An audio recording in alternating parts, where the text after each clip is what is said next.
You better say your prayers, you flea-bitten varmint. I'm a-gonna blow you to smithereens. You do that and I'll kill you. Okay, metalheads. You are here listening to the Bullshittin' with Bob show on Brutiful Metal Radio. Welcome you all to the show. I've got with me via phone Alex, guitar player from Sin Theorem. Welcome to the show, Alex. Hey, it's good to be here. Thanks. Hey, man, I appreciate you hanging with me throughout the glitchy area. Right. But glad you made it, man. Glad you made it. So, how are things up there in Michigan? Right now it's cold. You need to send some of that down this way, because it's still been pretty hot down here. Right, yeah, that must be nice. Winter in Michigan is not my favorite. We tend to take a little bit of band time off because of the roads and all that, and we get some family time in, I guess, but beyond that, everything kind of slows down a little bit in the winter. And we got our AC on. Yeah, we have our AC on right now. Oh, boo. It's odd in the South, man. We really don't have what you would consider a dedicated winter. I mean, we get some cold days, you know, and of course down here in Louisiana it's really fucking humid. And, you know, whenever it is cold, like in the 30s, it goes right through your bones. But it's really rare. Talk to me a little bit about Sin Theorem. You guys actually started up in 2005? Yeah, probably somewhere around there.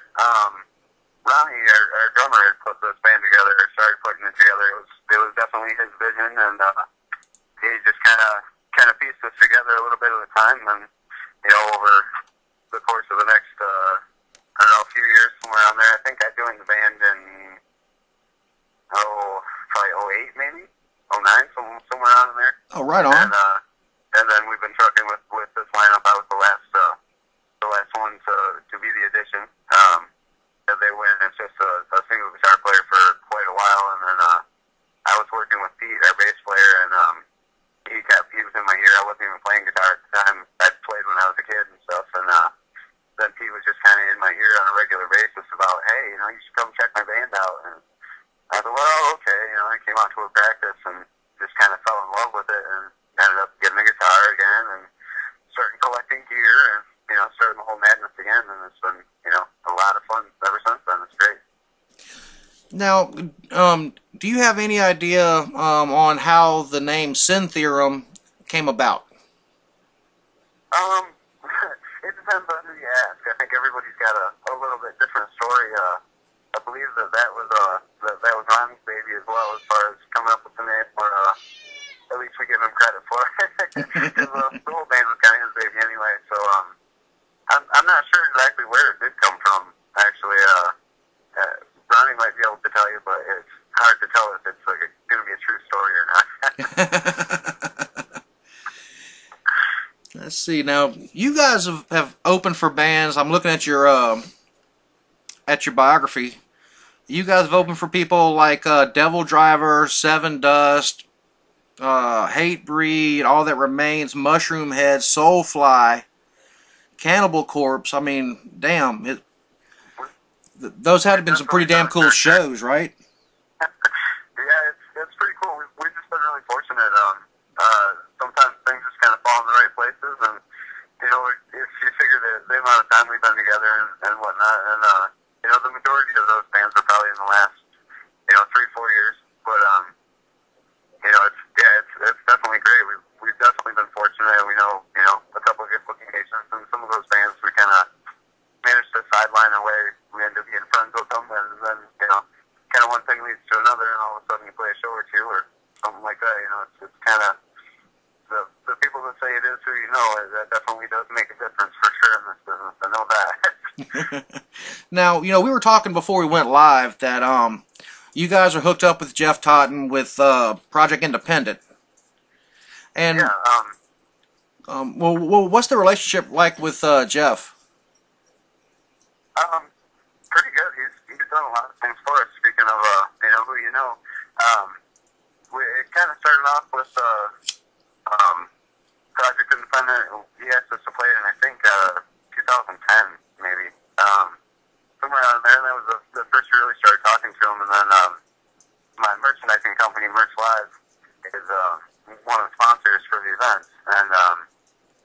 so that kind of helped wedge me in a little bit more, I guess you could say, that got me talking to him on a regular basis, aside from just being in a band. And the more we talked, the more things kind of clicked, and he started helping us out. And he's definitely he's helped us out with some advertising things. He's helped us out with some booking things. It's kind of an ongoing thing, and he's always there for any kind of advice or anything like that, because he's been neck deep in the business for years and years. So it's really nice to be able to have somebody that you can just pick up the phone and say, hey, do you know anything about this? And he's always right there with an answer. It's great. I've dealt off and on since I believe it was 2007, maybe late 2006 with Jeff.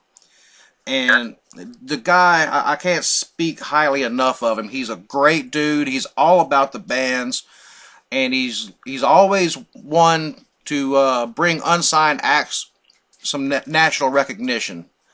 And it's great you guys are hooked up with him, because Project Independent is a great company. Jeff's a great guy, and he's going to do some things for you. I can tell you that. Yeah, he's already done so much for us. That just a lot of the exposure that he's given us is really kind of amazing. But yeah, he is a great guy, and he just lives and breathes metal. It's really kind of inspiring. Very impressive. I like Jeff a lot. He's a good guy. I mean, when I went and watched that show, we were talking about that before. I've shared the story before during interviews. Like, I told you I won a guitar from Project Independent, and we were co-hosting a show.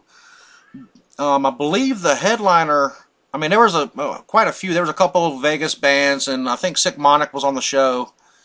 And it was great. I mean, he was just, any question you had, the guy has the answer.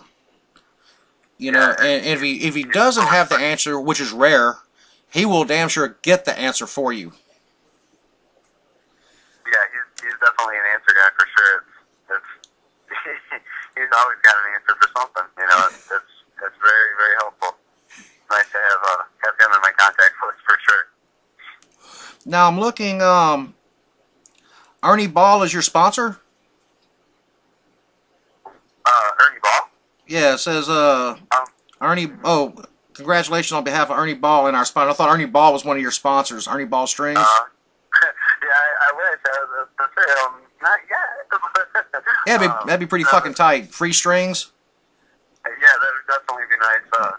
We've definitely been hunting for a little bit of string sponsorship, but currently it's just been a little tough as far as nobody's really adding anybody unless you're playing tons of shows, and throughout the winter a lot of times we aren't playing quite enough shows to keep them happy as far as the amounts to grab GHS or Ernie Ball or anything like that. So we're still holding out. I usually play GHS strings anyway, so I'd love to be able to say that we're sponsored by them, and if they're listening, with them also being a Michigan company, it'd be nice. But anyway, no string sponsorship yet. We got a couple other sponsors, but no strings yet. We're working on it. Yeah, I don't know what it is with some of these companies now. Back in the late 80s, early 90s, man, they were just throwing out sponsorships and endorsements left and right.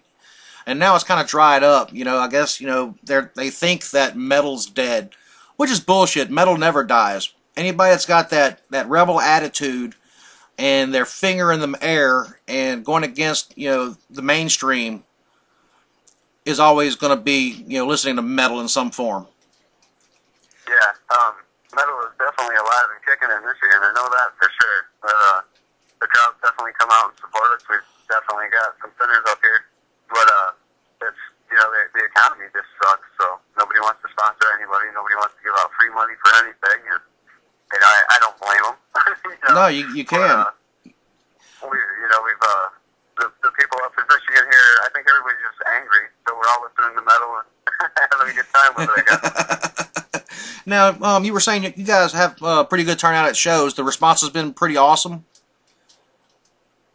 Yeah, it's really definitely kind of steadily growing. It was pretty cool as we were kind of coming up, and when I entered the band, everybody just kind of, I don't know, everything maybe clicked a little more, and we started, working a little harder, I think, and everybody got a little more to the, nose to the ground.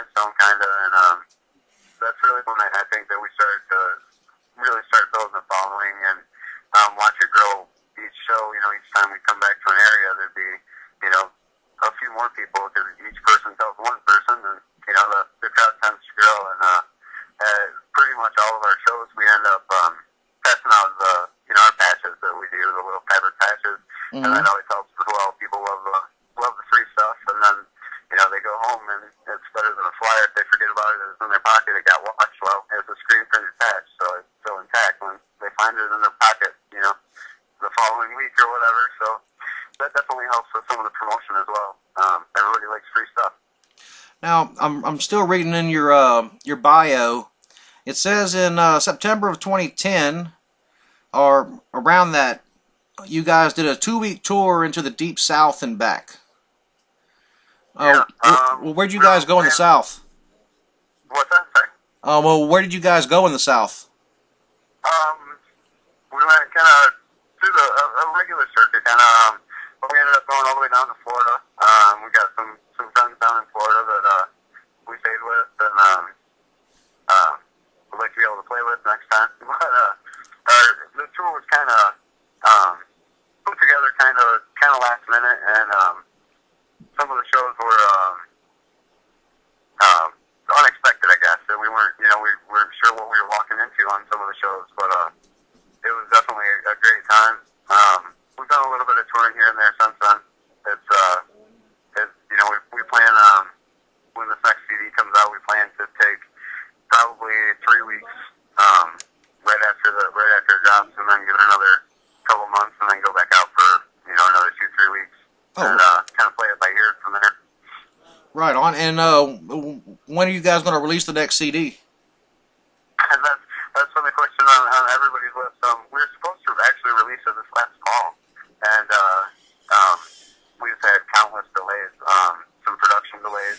We had Rich Ott work on this one. He did our last one, Immaculate Deception, and he's got just an amazing laundry list of clients that we felt really honored that he even kind of looked our way to go, okay, we'll work on it again. And let's see, where was I going with that? So anyway, with a large client list like that, and a lot of bigger names, that kind of did a little bit of delays as far as if somebody that's paying him a lot more than us was able to sneak in, then he was working on other projects. Ours just was kind of in the background because we are a lesser known band than a lot of his clients. And we had some delays with that. We've had currently a little more delays with. We've got Mark Hunter from Chimera. He's doing guest vocals on one of the tracks. That's cool. The second single, which is Conglacoma, or sometimes we call it Snitch. I'm not sure which we're gonna end up calling it, but he's currently working on that. He's in the studio for Chimera's recording a new album, and he's in doing vocals for that. And so while he's in there, he's gonna work on ours as well. So that's amazing to have Mark Hunter on a guest track like that. It's pretty honored.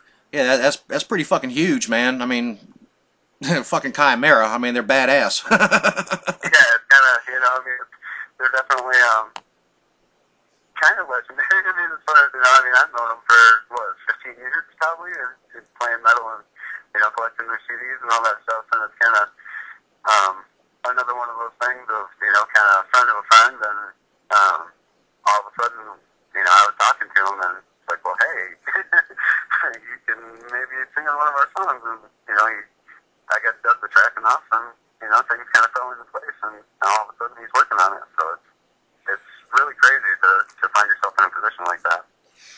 Yeah, but it's pretty cool at the same time, too. Very, and kind of humbling it, all at once. Now, on you guys' next disc, is it a continuation of what you guys have already done in the past, or is it a maturation, so to speak, of the music? Overall, the music's very similar, I think. It depends. We're doing, I think, 12 songs on this next disc, so usually a much wider range than what we did in the last one. I believe we only had 5 on Immaculate Deception. But, so there's, we've got something for everybody. Chad calls us heavy metal. That we've got, a song for everybody, kind of. We've got some that are a little more technical and with the progressive style. I definitely wouldn't call us a progressive band by any means, but, sometimes Tony and I go into some technical guitar parts, and, Keith's right there with us, so he takes that stuff as well. And then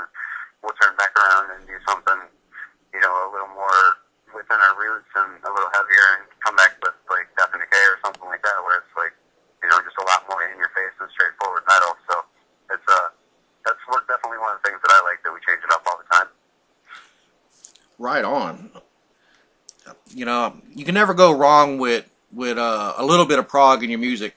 I think, you know, you can show off your chops a little bit, and you know, you'll make the other musicians out in the crowd that are watching you kind of shit their pants, so to speak. It's like, oh fuck, where'd that come from? Let's see. Let me ask you, you know, on a personal level, Alex, what drew you into metal early on, and what influenced you as a guitar player?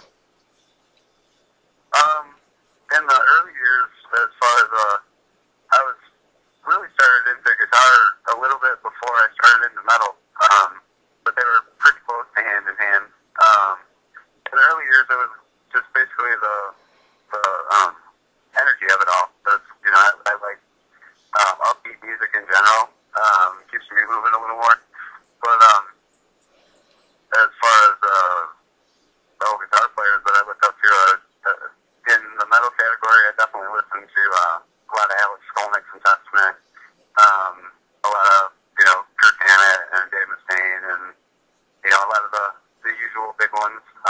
And then I started getting into some of the, back in the day, the guitar player labels. There was a label called Shrapnel Records. It was always, they had like the inside cover of Guitar for the Practicing Musician, which is the magazine I always was on, and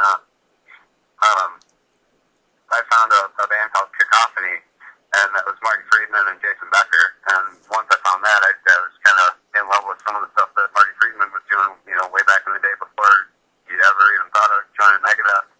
And so he's definitely in there. I learned a lot of harmonic minor scales and things like that from his playing, and it just kind of mushroomed from there. I'd say he's definitely one of the ones that people will hear my playing and say something about.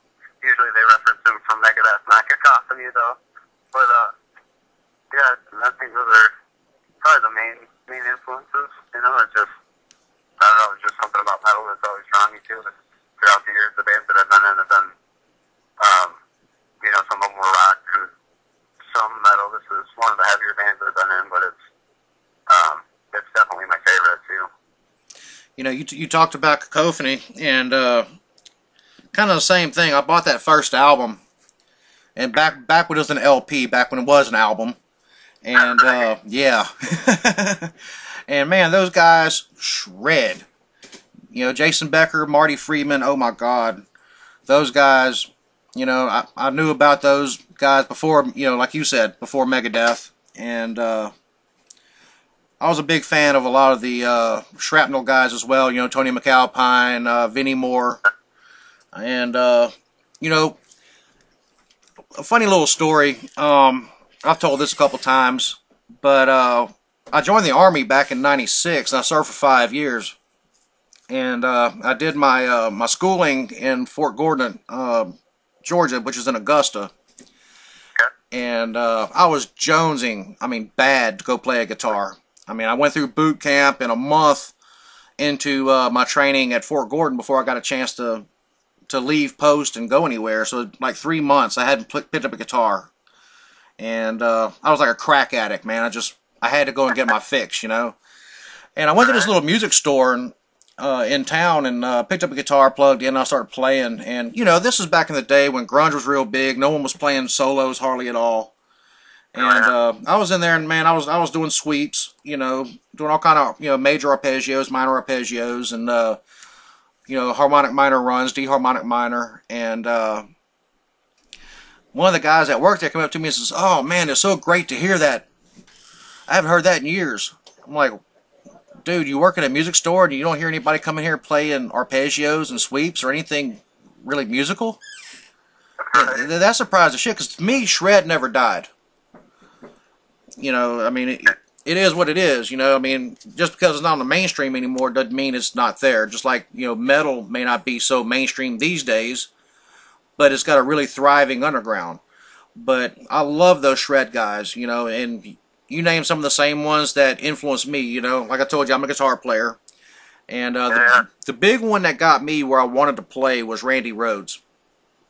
Oh, yeah. You know, and then, of course, you know, when I heard Alex Skolnick, it was like Randy Part 2. You know, I mean, you seriously, you listen to the over-the-wall solo, and tell me that's not set up like a Randy Rhoads solo.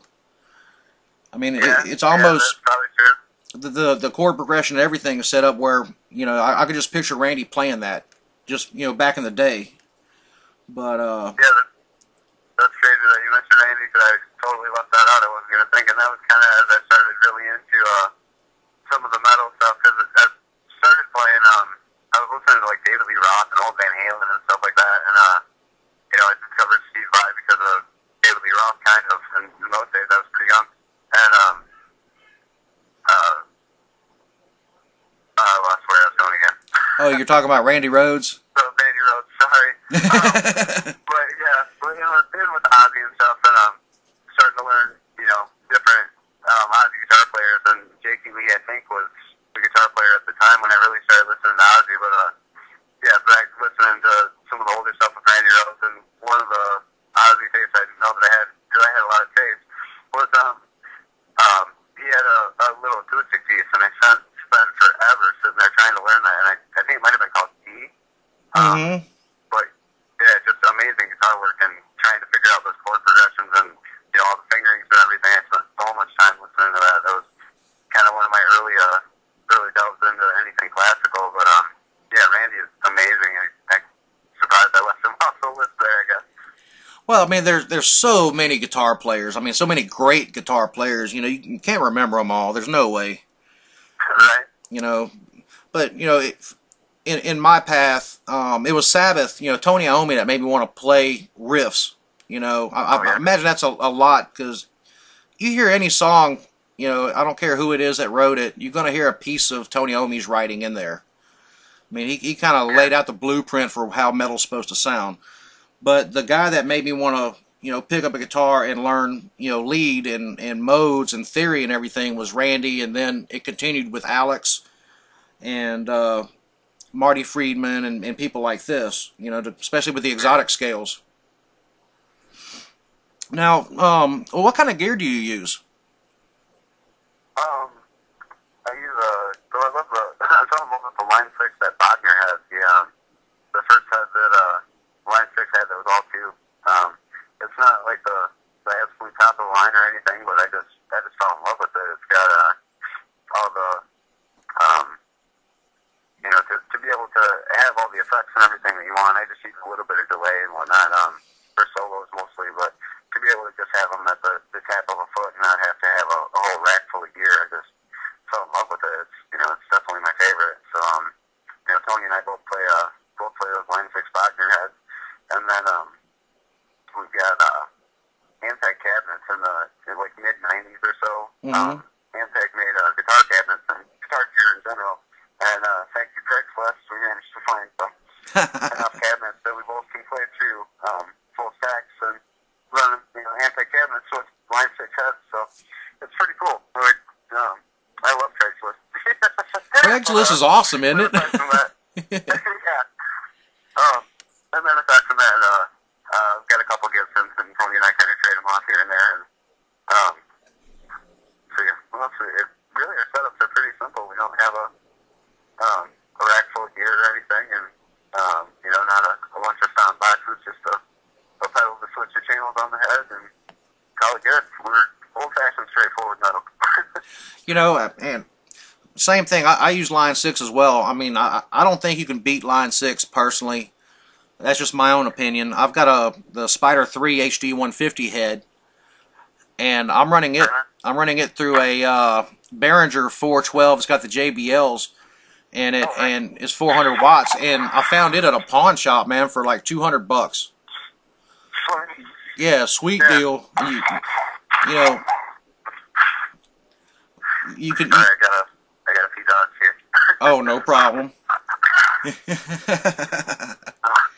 just walked in the door and headed back out. So, okay, no more dogs. Sorry about that. Oh.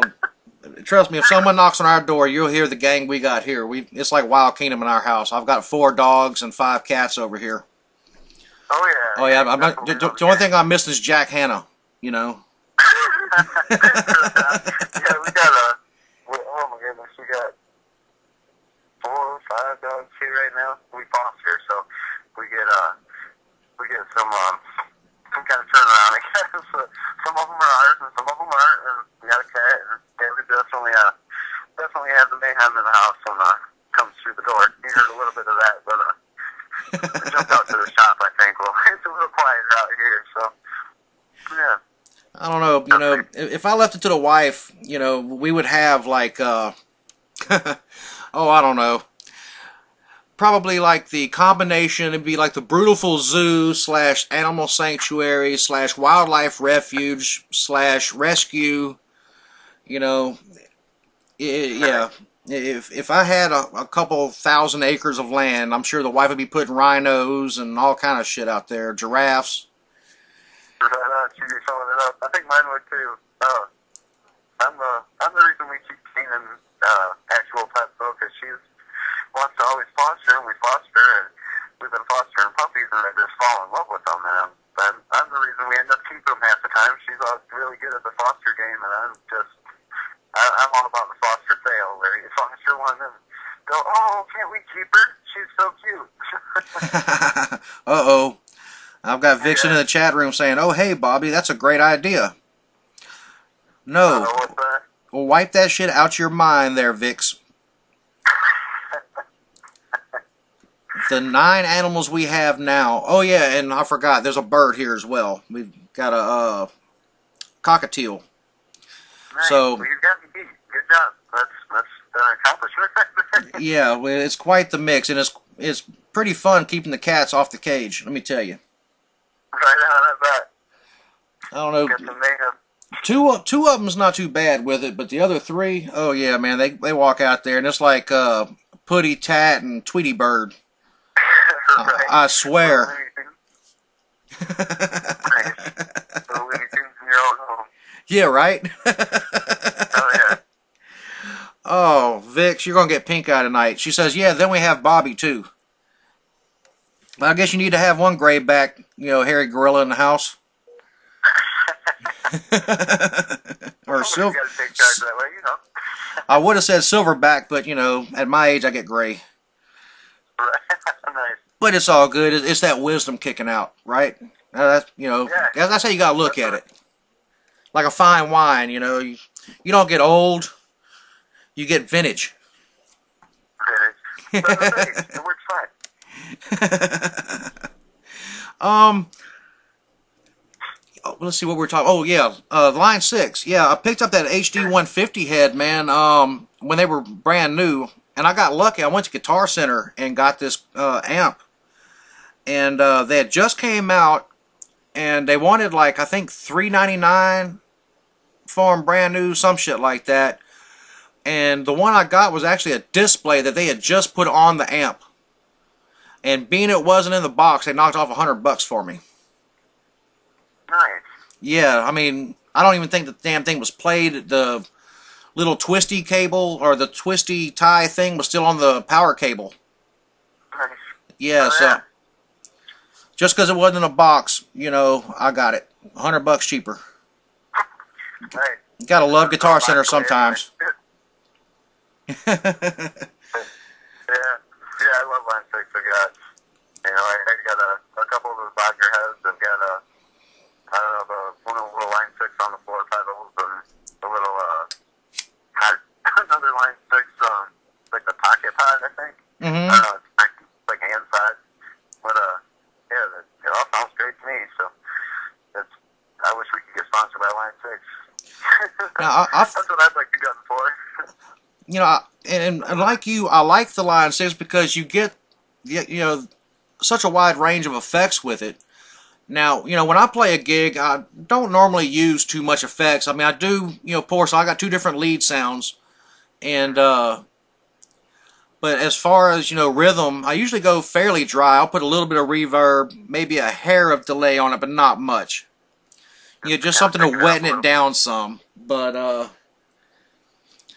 you know, it's fun to sit there and crank up the amp, you know, when you're practicing and just play around with all the different shit that's inside there, you know. I mean, you never know where your next idea will come from. Now, For sure. And, you know, ever since I was a kid, that's what I was doing. I always had some form of an amp and a processor. And, you know, up until I started really playing with line 6, and then it was all in one. But I'd sit there for hours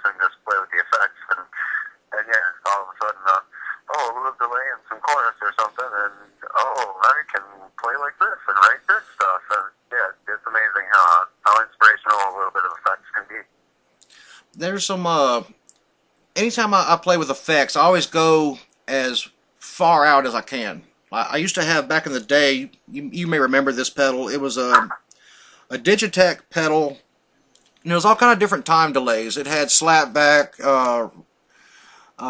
infinite repeat, chorus, delay, flanger, all that kind of shit on it.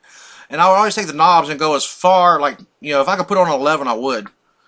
And just see what kind of weird noise I can get it with a wide ass open. And I'll start from there and then kind of tone it down. And some of the sounds that I get with this Line 6 head, I get some really weird Pink Floyd sounding shit, you know? And I just absolutely love it. Absolutely. Yeah, if you like the fact, it's definitely for you. You know, I don't know, I'm just in love with my Line 6 heads. Now, the one thing I do like, you know, about Line 6, not necessarily the head I have, because I can't download patches, but, you know, the ability, if you had a pod or a rack mount or one of the floorboards, you can plug it in via USB to your computer and go to the Line 6 website and download just all kind of free patches. In fact, they had the, I'm sure you remember this pedal too, every metalhead remembers this one, the MT2 Metal Zone pedal. Yeah. Yeah, you can actually download that patch into the Line 6. That's true, dude. I realize that. I have one of those pedals right now as well. Oh yeah, I've got one too. You know, everybody, any metal guitar player has had that pedal, if not still has one. Yep.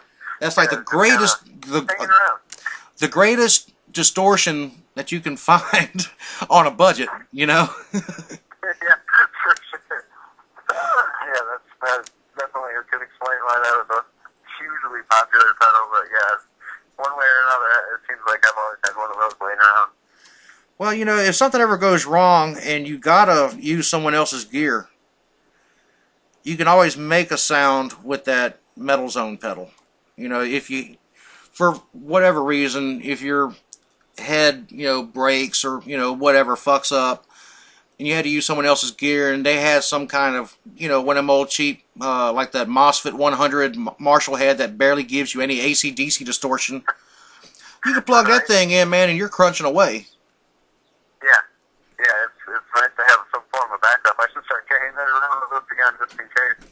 For a long time, I was just carrying the Line 6 pedal that I have, but it's just a little on-floor one or whatever.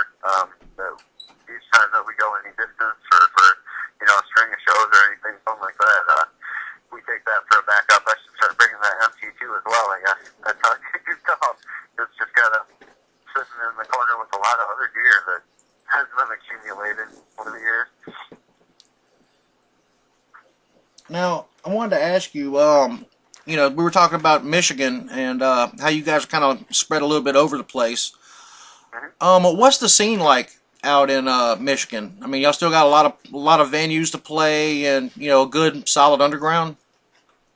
Yeah, really. I mean, there's a lot of talent here. It really kind of surprises me. I mean, not to be well, Michigan's great, but I don't know if it's because of the economy or what. There's just a lot of bands that, you know, really get the idea of how the business works, and a lot of up and coming bands out of Michigan. You know, I mean, it's not all metal, but sometimes it doesn't have to be. You know, there's a lot of talent here. So, and with the elevated talent, I think that really helps with the following of the bands and the people that just come out to shows, and, you know, one definitely feeds the other. And when people go to shows in general, because they know that venue books quality acts, and they know they can see somebody decent, you know, so it's got a kind of built-in following anyway. It just makes everything so much easier that, you know, once you get your foot in the door in those venues, that you know, people just, they seem to come out to shows and really support the bands and buy the merch and, you know, help make everything possible. I think Michigan is a wonderful home for us, and a great home for metal in general. Right on. Now, I wanted to throw this out there real quick. I got Vix in the chat room is throwing up the y'all's links. So I know usually we'll have, you know, people in the chat room, but we also have people that tune in that's not in chat. So I want to throw these links out where they can find you guys. If you want to find Sin Theorem, Facebook.com/Sin Theorem. You can go to reverbnation.com/Sin Theorem Rock, twitter.com/Sin Theorem, myspace.com Sin Theorem Rock, soundcloud.com/Sin-Theorem, youtube.com/Sin Theorem Rocks with an S at the end. And you can also find them at merchlive.com Sin Theorem. So go check them out, people. Those of you out there in listener land, you know, go check them out. Buy their stuff. Support your starving musician, because, you know, I say this all the time, that ramen noodles and mac and cheese gets fucking old quick. Just putting that out there, just saying. Now, talk to me about some of you guys' shows. What's been your favorite show to date? Oh, man. There's not a lot of them that really stick in my head for all kinds of different reasons. Some of them are the big ones, like, there was a big festival in Michigan for a while called Carnival of Chaos, and we managed to headline that a couple times in a row, and I think it was around maybe 2010, 2011, I'm not sure when it stopped, but the last one that we played was, we played on a Saturday, maybe? Or Friday? I can't remember. I don't know. It was in front of quite a few people, you know, a good probably 4,000, 5,000, 6,000 people somewhere in there. I'm not sure. I know that we couldn't really see the end of the crowd very well. And then we played the next night with Hate Breed. The Carnival of Chaos was with like Mushroom Head and I forget who else. Wow. But it was a really fun weekend as far as it went. And then we played with Hate Breed at the bigger venue in Grand Rapids, the intersection, and you know, got to hang with those dudes a little bit and meet them. And it was pretty cool. That was actually the third time I think we played with Hate Breed, but the first time we really met anybody. But that Paris show that weekend definitely sticks in my head as an overall good one. But you know, we've had some little tiny ones that were you know, a lot of fun, that we just kind of connected with a handful of people that were at the show that was, you know, poorly promoted, or you know, there's definitely those that stick in my head too. That you know, sometimes those are just as fun as playing in front of, you know, 5,000-6,000 people. There's definitely a side of those that stick in my head, I guess. Now that I start thinking of them, but I don't know. It's just to pick one favorite show is I couldn't. I wish I could just play some of the memories for you, you know. Show it to you, but like, man, a lot of things go through my head. But yeah, I don't know. I would guess probably that Carnival of Chaos and Hate Breed weekend. That's definitely one of the highlights for sure so far. I got a chance to meet Hate Breed, you know, back in the day, early 2001. I was still stationed overseas, and they were playing a show in Germany where I was stationed at. And the funny thing, it was fucking hilarious. Me and one of my buddies was in the pit, and this dude did a spinning reverse elbow and caught my buddy right in the chin, and I'm talking took him down. So, you know, I jumped in the middle, got him out, and leaned him up against the stage right in front of the guitar player. And, you know, he saw the whole thing happen. He was kind of shaking his head going, ooh, wee, you know. And after the gig, you know, the guys hung out, and this is back when they still had two guitar players. Actually, I think it was late 2000. I came home in 2001 and went and saw him in House of Blues in New Orleans. But, yeah, we were hanging around after the show and having a couple beers. And the first thing the guitar player asked my buddy was, "Hey, man, how's that chin?" I mean, he ate that elbow hardcore, bro. Yeah, that's definitely seen some hard pits get you know, see people get plowed in them. It's crazy that you know, I mean, we've got a bird's eye view from a stage as long as there's not a light right in your eye, or you know, you're not distracted by something. I mean, just being able to look up and watch the pit sometimes it definitely makes a show. You know, that it's pretty cool because we, you know, I mean, especially if it's a good stage of like 3-4 feet high or something at least. But you know, front row and you can see right down into a pit. And yeah, you see those hits happen, and it's crazy. Just seeing some people get drilled, and that's some of the, I guess, the amazement in playing the metal that makes it all fun. That just to see the reaction that you can evoke in a crowd of people through just music. It's pretty cool. But the great thing about that too is being on stage and seeing the crowd get into you like that. That feeds you to make you want to play harder, which feeds the crowd and makes them, pit harder and more into it. And it's almost like an Ouroboros, it just, the snake eating the tail is just, it's the never-ending circle. It's a circle, and it's kick-ass. Not much compared to that, watching the crowd just go nuts. But yeah, for sure, yeah, that makes us, pushes us harder too. That is very true. I have to ask you this too. Now, in every band they have one, at least one. Yeah. Okay, who's the big jokester in the band? Who's the guy that pulls the most pranks on people? Man, that's not what I thought you were going to say. It's something else that every band has. But, and yeah, I am that guy. But I don't know, the prankster. I'm not sure. I might call Pete out on that probably. Nobody's really a major prankster. It's kind of surprising now that we're questioned that way. But I guess if anybody was, it'd probably be Pete. But he'd be the one that's most apt to mess with somebody. But everybody's kind of just really chill. It's a bunch of potheads. So. Oh, right on. Nothing wrong with that at all. Right on. Yeah, I guess it'd probably be Pete. Yeah, if I had to pick somebody, but and it's not too much of that. It's funny too, because I was going to say probably one of the guitar players, and it's either going to be you or oh hell, where the names go? Tony. Yeah, Tony. Tony, yeah. Yeah, because bass player. Because my old lady, who knows me very well, would any band I'm in, I'm usually that guy too. It's always the guitar players. I guess our minds work faster because we're playing all the fast leads and things like that, so our minds work faster in a way that we tend to get bored kind of quick. Right. Well, I definitely like thinking about it that way. Yeah, my mind works faster. You might have a hard time convincing my wife of that. But. Well, don't let her know that. That's a secret. Right, yeah. See, yeah. That's why my wife's not listening right now. She stepped out the room, so I'm okay right now. She's not listening, so maybe I'm safe.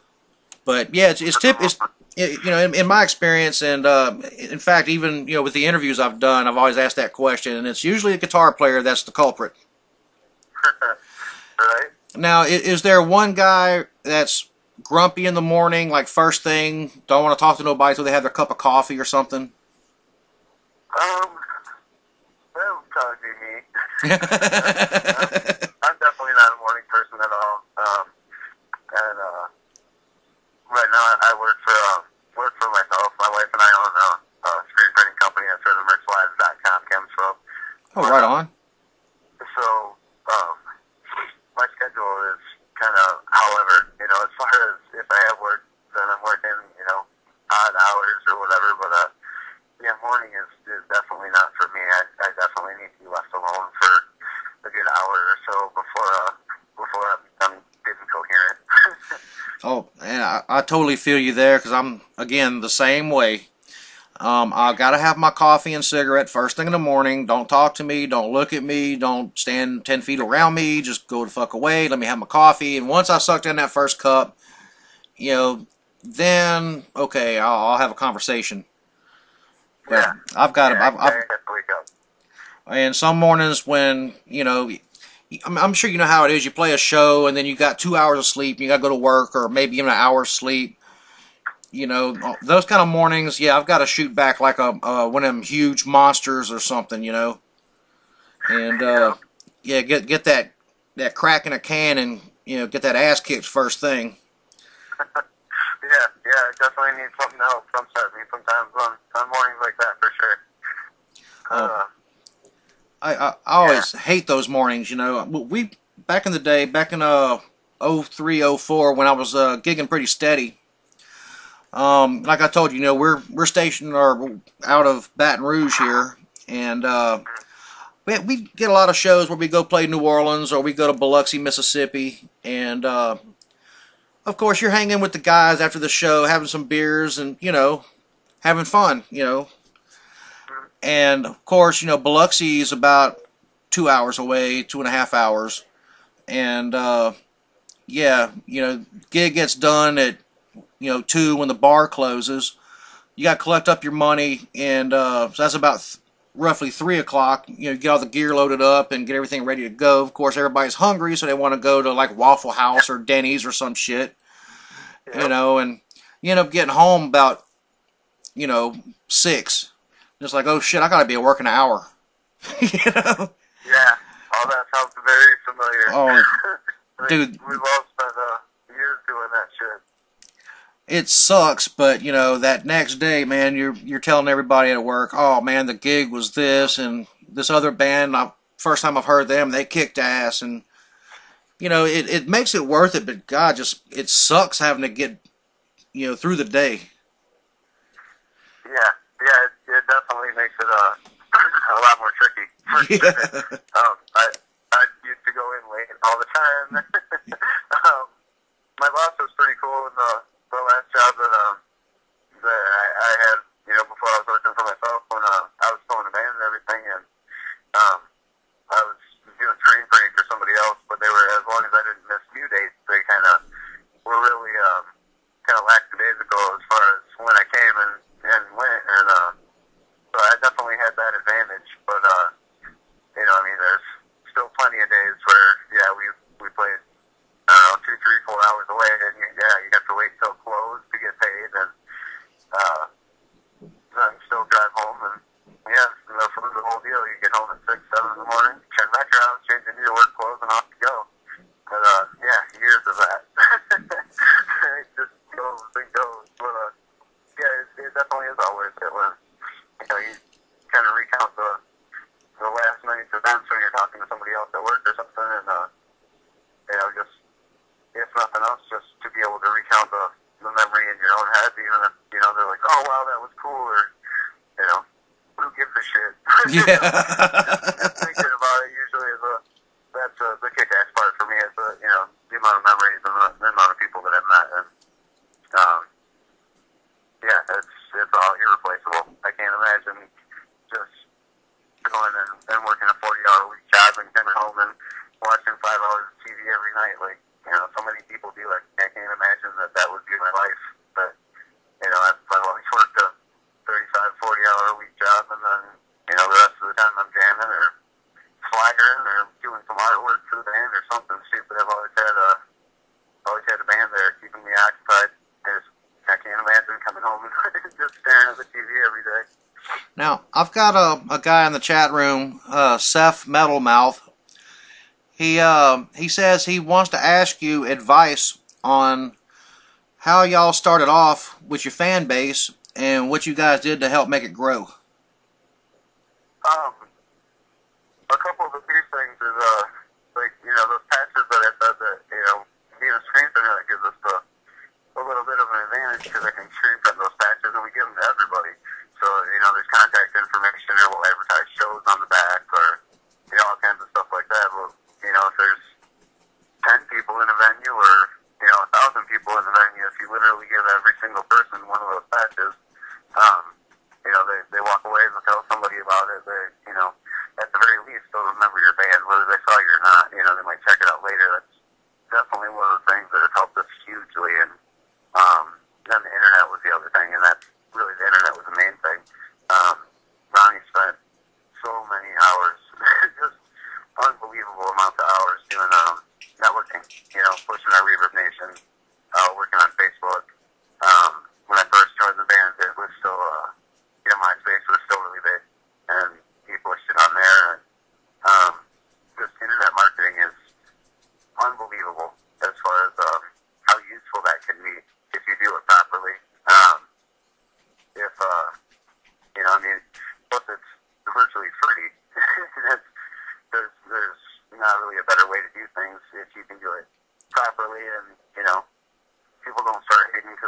playing too much. I mean, all that stuff happens too, you know. And you know, overabundance. you're absolutely right too. I mean, free is the right price, and you know, every band has to, and I hate to use this term, but it's true. You got to whore yourself out. You've got to, you know, utilize the tools that you have, such as the internet, and post up as many places as you can to get. Anytime someone puts your band name into a search engine, it pulls you up immediately.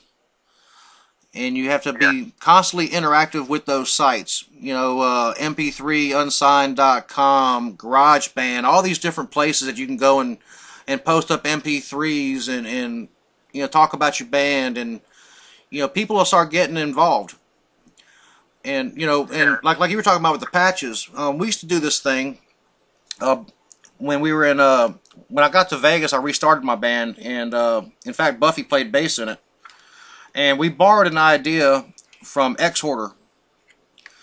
They used to do this thing during Desecrator, their song. They had this ball that was, they called it a skank ball.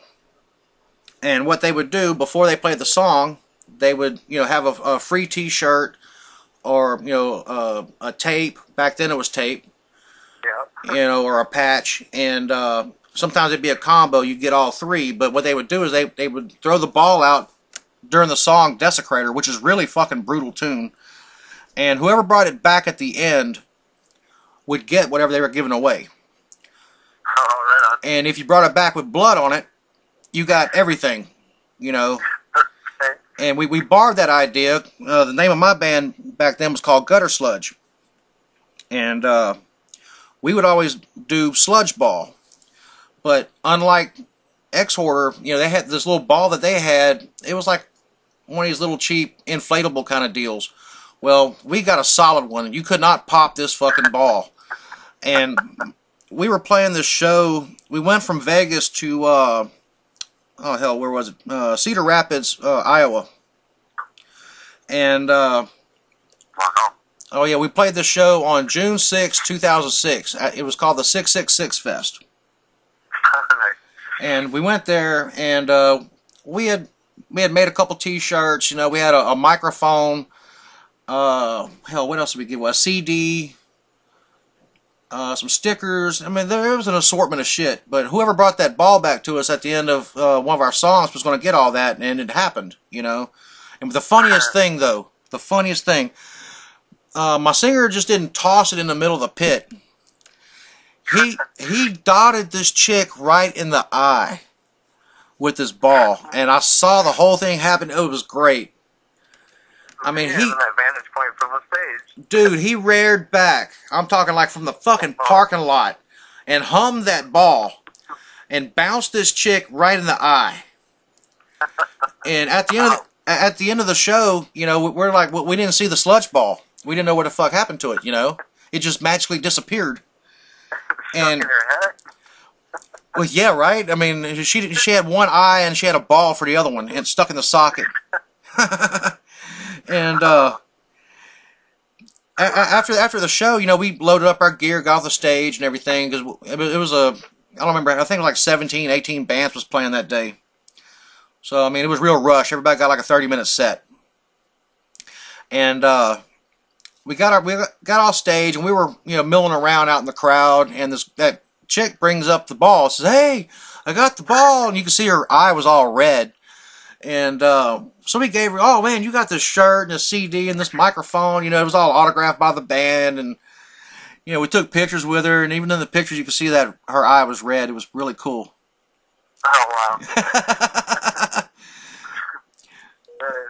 But yeah, you know, you give the crowd free shit, man, they will remember that. Yeah, that's, you know, I mean, that's definitely, I'd say those two things for sure. That giving people free shit, and the, you know, the internet marketing, and that's, you can really do amazing things for your following quickly, you know. Yep. Now let's see. Oh, we've been on an hour already. Wow. Well, yeah, it goes quick, right? Right, yeah. I feel like it.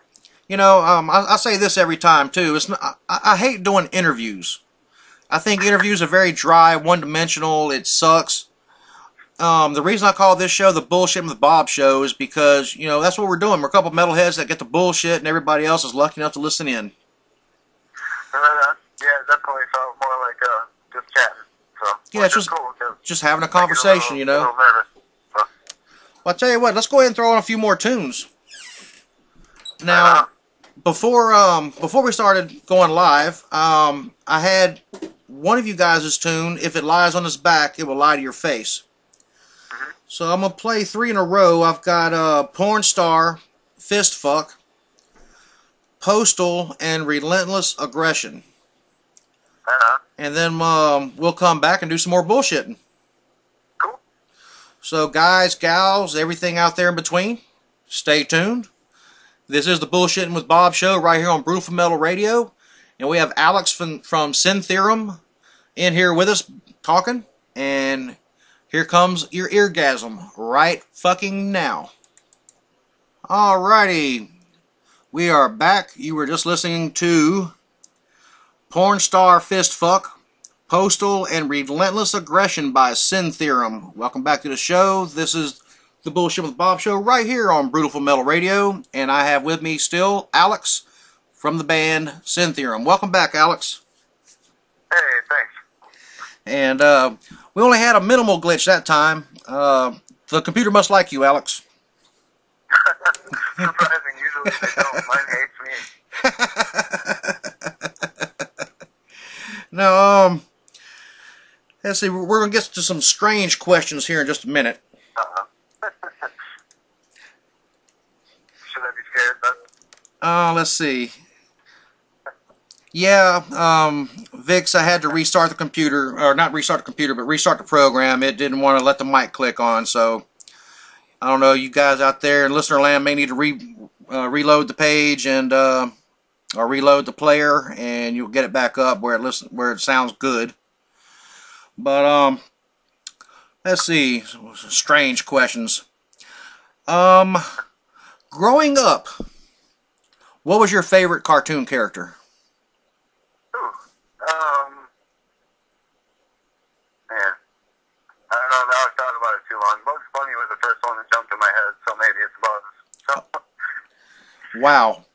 You know, me and you have a lot in common there, Alex. That's my favorite as well. I love Bugs Bunny. He is such a dick. He will dick everybody over, and then, you know, sit there and munch on a carrot like, what the hell are you going to do about it? But right. I guess I didn't think about it that way, yeah. But you can never go wrong with any of the Looney Tunes, though. You know, hell, Foghorn, Leghorn, Martian, Marvin the Martian, you know, any of them. Yeah, I definitely grew up with all the Warner Brothers. Yeah. I don't know, most of today's cartoons, man, I still watch cartoons, and I will watch cartoons till the day I die. But a lot of them that are out nowadays are, you know, I find to be really watered down. Yeah, they're not like the classics, but I guess everybody says that as they start to think about the stuff from their childhood. Like, man, just don't make stuff like that anymore. No, you know, I so miss Saturday morning cartoons. You know, I joined the Army, like I said, you know, back in '96, and when I left, there were still Saturday morning cartoons. And then I came home in 2001, and there's, you know, I got up my first Saturday, you know, with a bowl of cereal, and I'm sitting in front of the TV, you know, I had my kids, and we were going to sit there and watch some cartoons together, and there was no cartoons. So I called up a good friend of mine, and, you know, here locally, and I'm like, hey, what the hell happened to Saturday morning cartoons? He goes, oh, dude, they don't have that shit no more. They have Boomerang and Nickelodeon and Cartoon Network and things like that now. And it's like, oh, man. See, that's another reason why to make you hate society. Hey, take Saturday morning cartoons away. That shit is un-American. Now, well, what do you think about Metalocalypse? I don't know. I like the music of it that I've heard, but I haven't actually, honestly, I haven't ever seen the show. I don't watch very much TV at all. A lot of times, if I end up having some time when I can watch TV, I end up watching movies. I watch movies a lot of times while I'm working and stuff. But in general, I just hardly ever see regular TV. So I'm ashamed to say it, but I haven't seen it really. Well, you know, I have yet to catch it on Adult Swim. Right. But I've gone and I've bought season 1 and 2, and I haven't got season 3 yet. But I bought them on DVD, and dude, oh, you were missing out. Yeah, no, everybody I know loves it. But yeah, I've heard a lot of the music from it. Our singer Chad's he's got a CD from him, and I've heard it quite a bit. But yeah, I definitely dig it. But yeah, I haven't seen the cartoon really. I've seen little pieces of it. You know, it's amazing. The band Death Clock, on their first album, on the Death Album 1, outsold every death metal act combined. Not surprising. I mean, they're the only death metal band on TV. I know, right? You know, and you think about it, it's a cartoon. And but the music is just outstanding. I mean, Brandon Small graduated from MIT. You know, I mean, and how can you go wrong when you got Gene Hoglan on the damn drums? You know, you can't. Yeah, there's phenomenal musicianship there for sure. That's crazy. But yeah, the cartoons are just, I mean, they pick so much fun at bands and contracts and the little idiosyncrasies that go along with any band. You know, it's just hilarious. You got to check it out sometime, dude. You will thank me. I guarantee you will thank me for watching that. Now, you say, you know, you told me you watch a lot of movies. What kind of movies are you into? Pretty much anything that's not an indie film. I like a lot of big budget movies, but you know, I mean, usually if it was a blockbuster in the theaters or whatever, I probably liked it. You know, it's big shit. Guilty as charged on that stuff, but I don't know. I watch a lot of comedies, and, like a lot of adventure stuff. If I'm watching something, you know, while I'm working, like long movies. Sometimes I'll sit and watch the Lord of the Rings. You know, 1, 2, and 3. It depends on the day. When I say watch, it's also it's more playing in the background. But yeah, sometimes it gives me a break from just listening to music all the time. So but yeah, I watch pretty much any kind of movie that's got an actor in it I like, or cast in general, or something like that. I'm a big movie fan. Well, what are some of your favorite movies?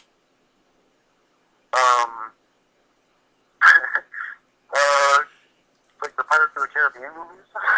Definitely not a lot. Hey, those are cool. A movie called Your Highness. I've been watching the hell out of that lately. That makes me laugh a lot. Some old flicks.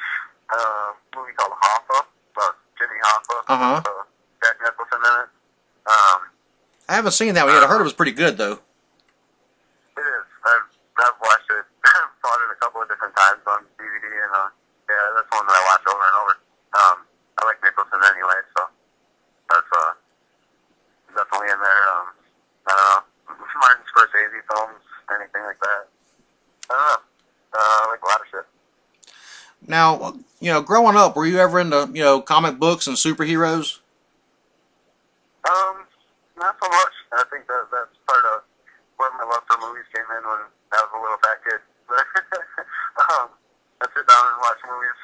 My dad was a big movie fan, so I think that's really where that came from. And he'd always be like, "Oh, that's so and so. You remember her from that other movie?" And now I do that all the time. So I think that's definitely something I got from my dad. But yeah, there's probably a lot more of just movie watching, and probably movies I shouldn't have been watching. And whatever. As a little kid, you know, I ended up watching all kinds of shit. So I think I did a lot more of that than the comic books. Or I tried to stay away from reading, I think. So yeah, so I don't know. Not too much.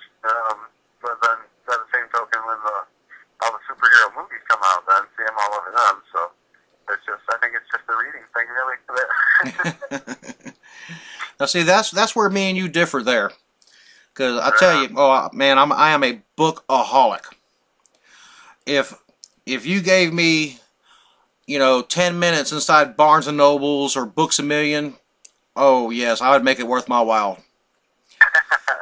I was actually, one of those kids that I actually read, Lord of the Rings.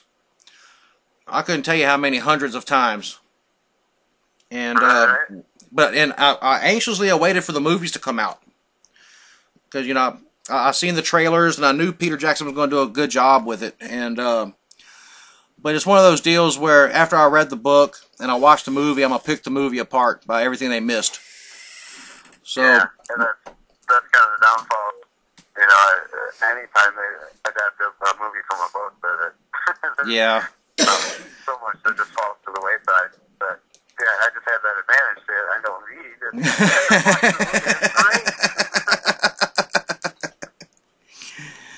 But yeah, man, I tell you, if you gave me 10 minutes shopping spree inside like a Books a Million, oh dude, it would be so on. I would go straight to the sci-fi fantasy section, and I would take every book I could, every one of them. Knock them all off. Oh yeah. I put my hand right behind that first book with the cart in front of me, and I just run and just start knocking them all into the basket. Oh yeah. Yeah, my wife's a real avid reader, but she knocks books out all the time, but I don't know, I just always end up not finding the time to read it even, Well, I'm not recommended books here and there. I'm not a very avid reader anymore. I don't really have the time anymore. Like I may, at night sometimes I may catch a little insomnia, and so I'll sit down and I'll read a chapter or two, of a book, and I'll get sleepy, and that's about the extent. I'll get maybe a chapter or two, and then I wake up with a book on my chest. I'm still a lazy boy. But growing up, I read a lot of books, and hell, even up till about, I think, 5, maybe 6 years ago, I was still reading a lot of books. And the wife always hates when we move because, oh man, I can't tell you how much tonnage I have in books. Oh dude. Oh, dude, I've got boxes and boxes. And, yeah, I hate moving because I hate picking the bastards up. Right? Yeah, well, it's piles of wood after all. Yeah. Now, I tell you what, let's go ahead and let's take some questions from the chat room and see what they have for us this evening. I know what Brutiful Vixen is going to ask, but I'll wait for her to post a question up before I ask it. And that, Seth, if you got any questions, go ahead and pop them up. Some might have a little bit of a lag. Sometimes it does that, about a 30-second lag. But it'll catch up and they'll start asking.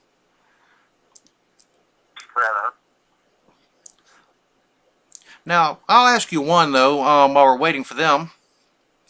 If you had a chance to play any one stage on the planet, where would that stage be at, and who would you share the stage with? Probably Lamb of God, anywhere. Right on.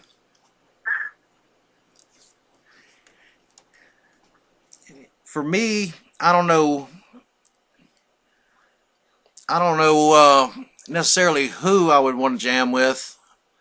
Probably I would love to play a show with Black Sabbath myself, and I would love to share a stage with them at Wacken in Germany. That would be my ideal gig would be sharing a stage with Black Sabbath out at Wacken. Okay, here we go. Got some questions coming up. I've got Seth is asking, what inspired you to pick up a guitar? I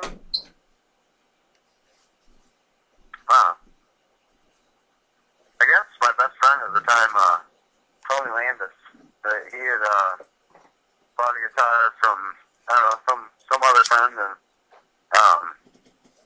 I went over and thought it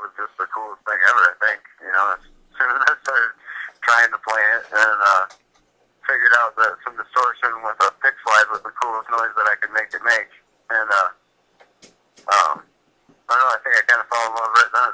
That was probably, oh shit, probably around 6th grade, somewhere around there. I don't know how old you are now. What was that? 12, 11? Yeah, I think it's around 11 or 12. Yeah, just once I had one in my hands, really, I was just kind of amazed. You know, that it just felt right. Oh, Vix is not going to ask her Typical. well, I'm not going to say typical. I'm going to say her trademark question. But she asked, and well, I guess I'll ask it for you after a while, though. But hey, I'm trying to read questions here. Go back. Okay. She asked, when you were a kid, what did you want to be when you grow up?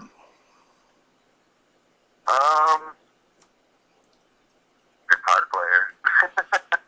I wanted to play music for a living. I mean, it seems like everybody's, you know, goal when they're a kid at some point, but I just watched my parents bitch about their jobs all the time and, you know, how much they hated it, and I just didn't want to be like that, and I didn't want to hate my job, and I'm like, well, I love music, and, you know, just thinking, as a kid, I was like, well, if I can play music for a living, then, you know, I'd love my job, and that would be awesome, and I wish I could play music for a living, but it doesn't pay enough of the bills yet, so, get a print shop on the side, but, just wanted to do that for a living, and, you know, if I hustled more at it, I could probably play guitar just for a living, but it's a tough hustle. Yeah, she said she was curious if what you wanted to be is the same as what you're doing now. And basically, yeah, it is.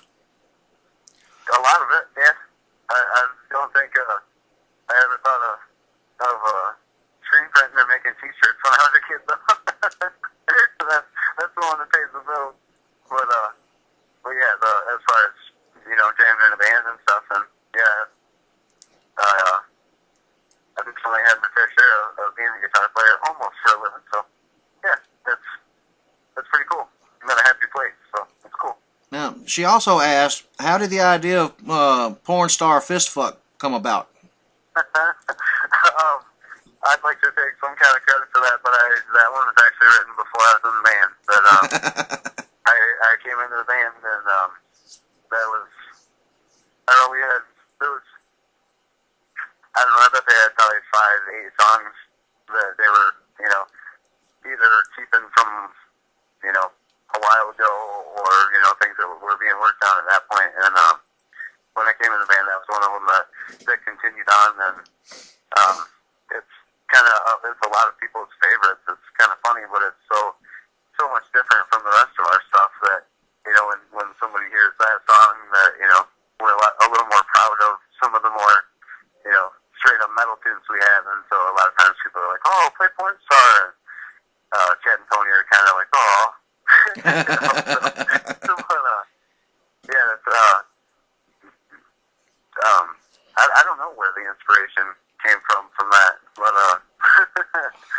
I don't know if I want to know. Yeah, right? I know the lyrics to that song. You wait a minute. So, but yeah, I'm not sure. That one was before me, and I didn't ask.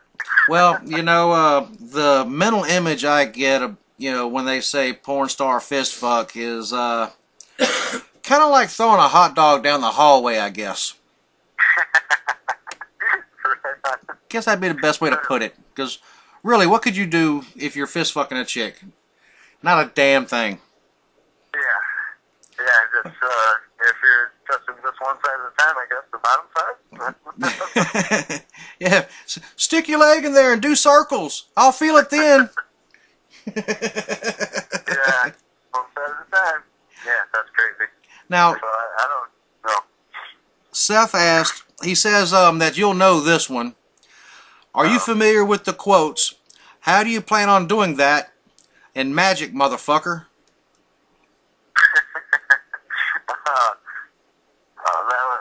That would be from Your Highness. But yeah, I watch that movie all the time.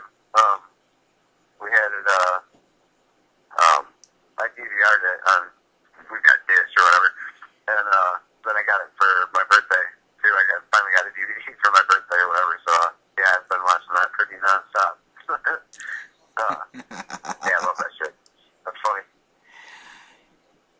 Well, you guys in the chat room have any more questions?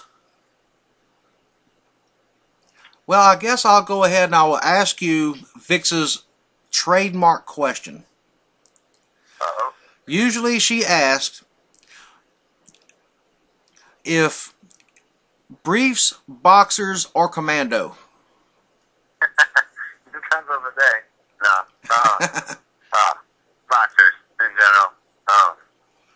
Shows my wife's dismay, I think. Yeah, they're the most comfortable. Yeah, the boys got to have a little bit of freedom, you know. Yeah, let things swing a little bit. We're so nice. Yeah, you can't. Blushing. Yeah, she's in the chat room blushing. Right, funny. Well, Yeah. yeah, a little bit. Oh, wait, she didn't ask, did she? That's just her trademark question, huh? That's her trademark question, and she's trying to blow it off right now. She's saying it's all your question. No, I could pull it up. Every interview, she asked that question. She's broke the circle.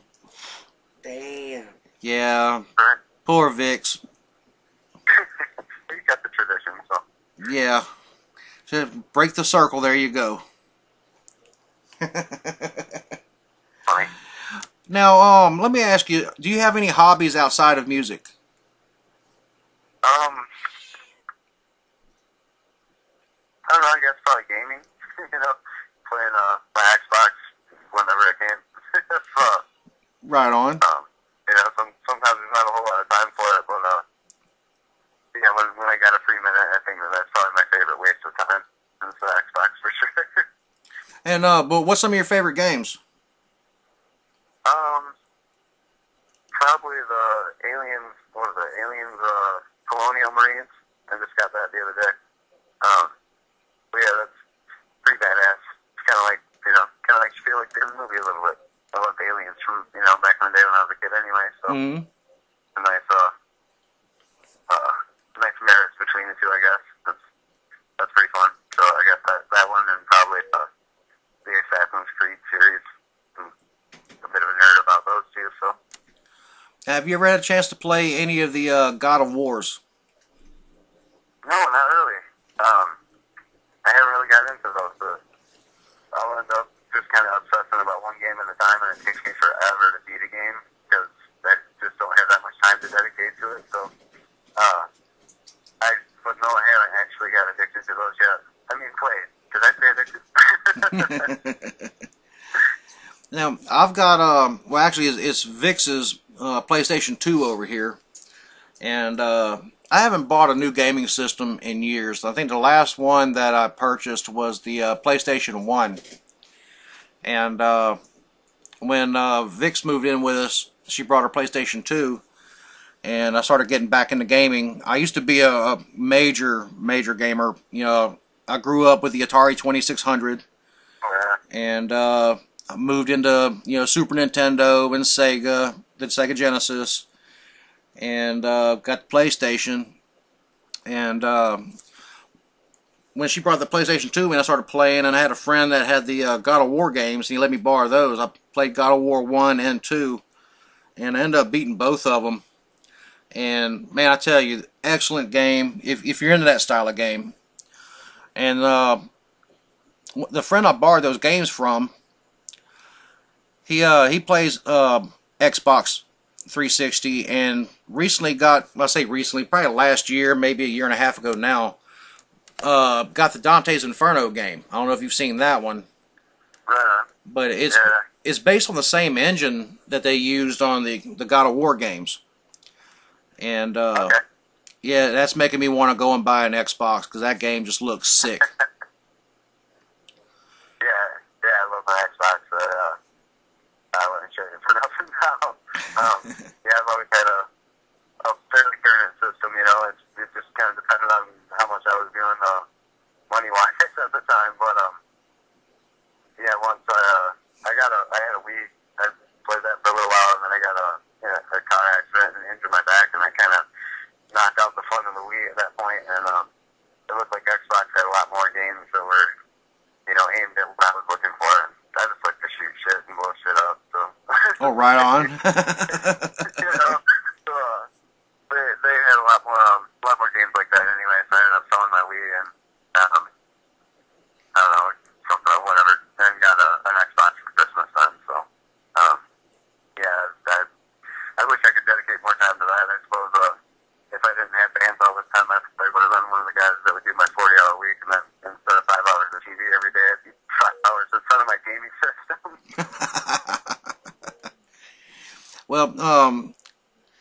Vic's posted up. Yeah, she's got Tony Hawk. I don't remember which one.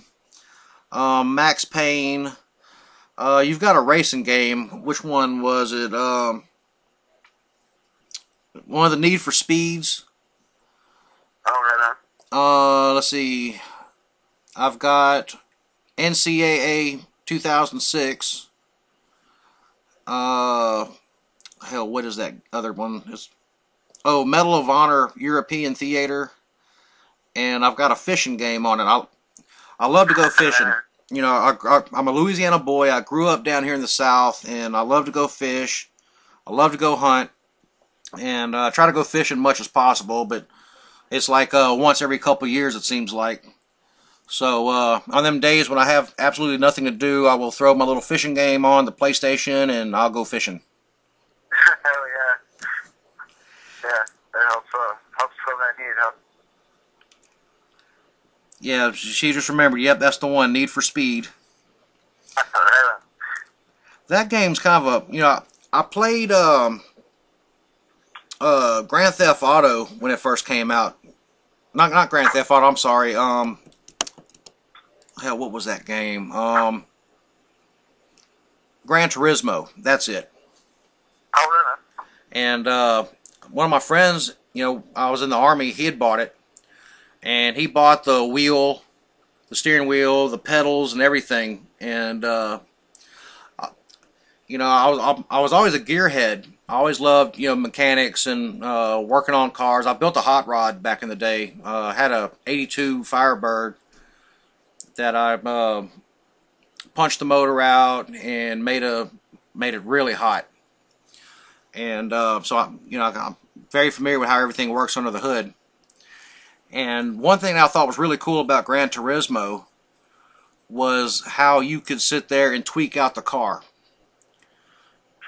You know, you could adjust the downdraft and all that kind of stuff, and the suspension and all that. I just, you know, I love that game, and I haven't played it in years. And it's probably a good thing too, because if I got the game, I wouldn't be doing anything but that. Right. Bring back some old addiction, man. Yeah, the wife would be, hey, you got an interview tonight? Fuck the interview, I'm tweaking out my car. Hey, you got to go to work today? I got a race to win. Right. Oh, yeah. Oh, let's see. Oh, Need for Speed is actually her son's game. You mean you stole your son's game? That just ain't right.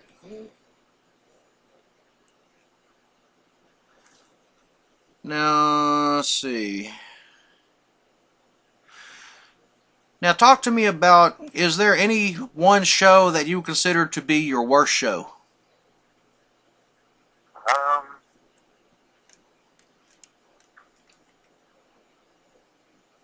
I don't know, not one that really sticks out, but here and there, you know, I just have a really off night. Those are some of my worst shows, I'd say. Those nights where you just can't hit a note right sometimes, it feels like, but I mean, those are always amplified by, you know, myself anyway, because I'm, you know, pretty picky about my performance, but if I'm, you know, sometimes everybody has an off day at work, and sometimes you just can't hit the notes right.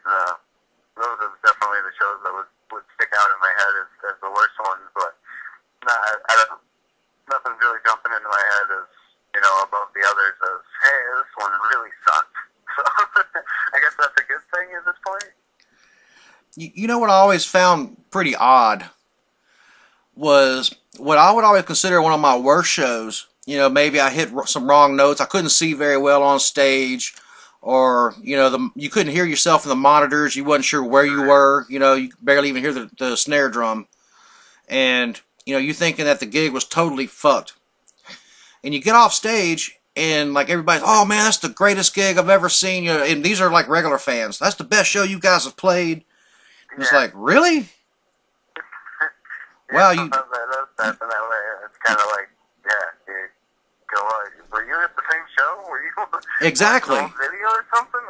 But, you know, it just kind of shows, I guess, you know, when I hit a wrong note or something in a solo, and, you know, that's all I'm thinking about, let's say, was at the beginning of the solo, and that's all I'm thinking about for the rest of the solo. Even if I, nail the rest of the song and everything's perfect, and it really kicked ass. That one note is what sticks out to me, and the average fan, I guess, unless they really know that song, isn't gonna necessarily catch during a live performance, that single note. If I really nailed the rest of the solo, they're like, wow, that kicked ass. And I'm like, wow, that fucking sucks, man. I got that note way out of key. Different perspective, I guess, Depends on if they're a guitar player, maybe. Well, let me ask you this, Alex. If you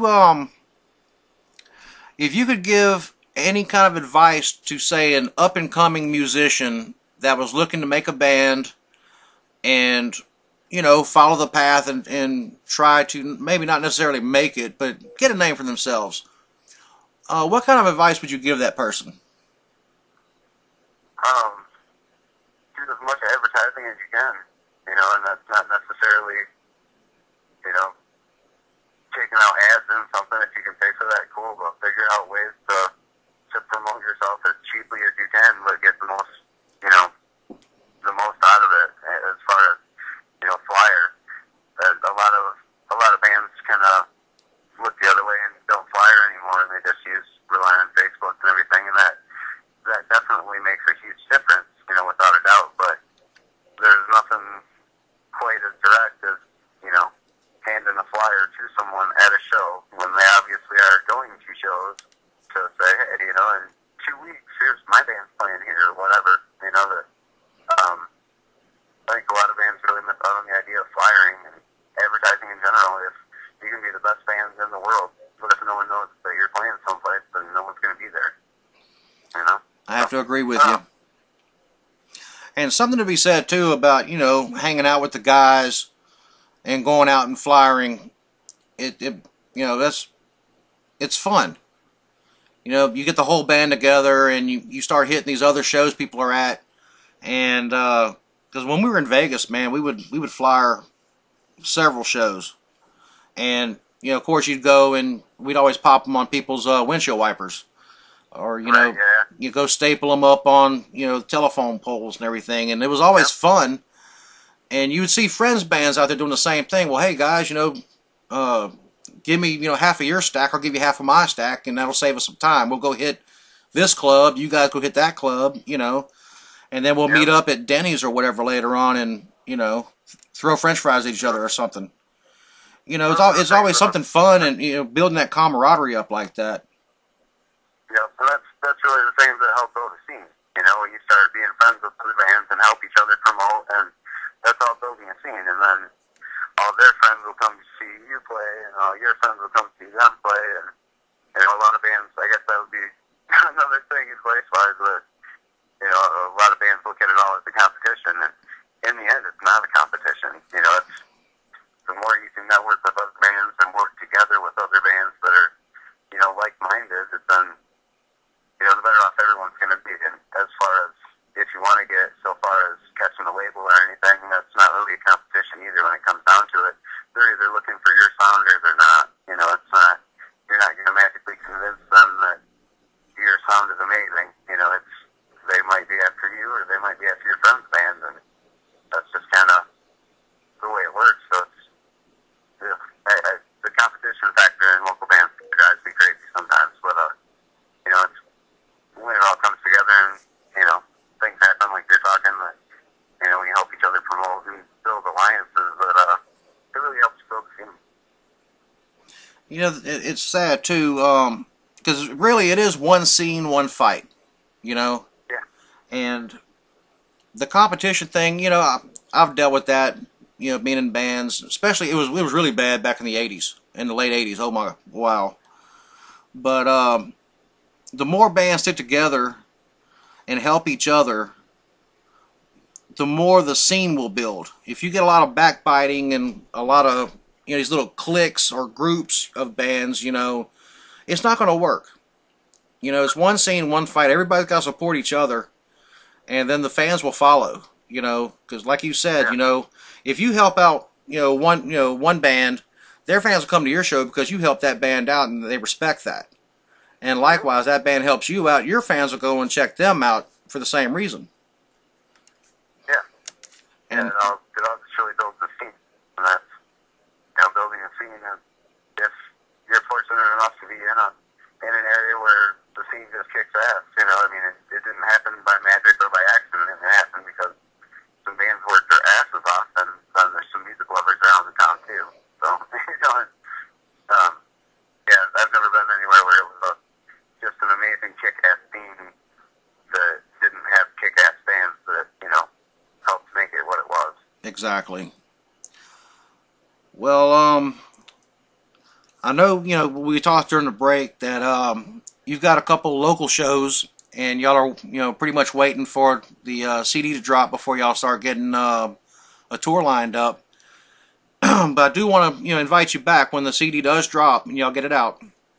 Definitely let us know. I would love to have you back on the show, and we'll promote the new disc, and definitely talk about the upcoming tour, where you guys are going to be going, and we'll spread the disease. You know, that is metal. Oh yeah. But Yeah. we're going to go ahead and wrap this one up. I do appreciate you being on the show, Alex. Much appreciated. I enjoyed talking with you. Cool, yeah, it was a great time. I definitely will come back when the CD drops, and hopefully I can bring somebody with me, you know. But it seems like, well, the Testament show is happening here in town in Grand Rapids tonight, so that's where the rest of the in-town guys are. Yeah, and then we're just spread all over the state, so it makes it a little tough to try and get all together for anything sometimes. From shows, but yeah, I'd love to come back and do this again. It was great. Well, man, you know, you're part of the Brutiful family now. You've been on the show, and you know, you're part of the gang. Oh yeah, brother. But I want to thank everybody out there that tuned in. I want to thank everyone in the chat room. You know, without you guys, you know, tuning in, I wouldn't have a show. I really appreciate y'all. Thank y'all so much. And again, Alex, you know, thank you for coming and letting us know about, you know, Sin Theorem, and I'm excited to hear what y'all got, you know, in the works as far as your next CD. Right on. Well, I appreciate it. It's great. Thanks for having me on. Now, stay on the line just for a second. Now, metalheads out there, of course, you've been listening to the Bullshit with Bob show right here on Brutiful Metal Radio. I've got 2 more Sin Theorem songs that I'm going to play, and then I've got metal all night long. And first one up is going to be their version of America Fuck Yeah, which you guys will remember from Team America. And we've got The Eyes of Death. So guys, gals, and everything in between, thank y'all for tuning in. This has been the Bullshit with Bob show right here on Brutiful Metal Radio, and here comes more eargasms for you.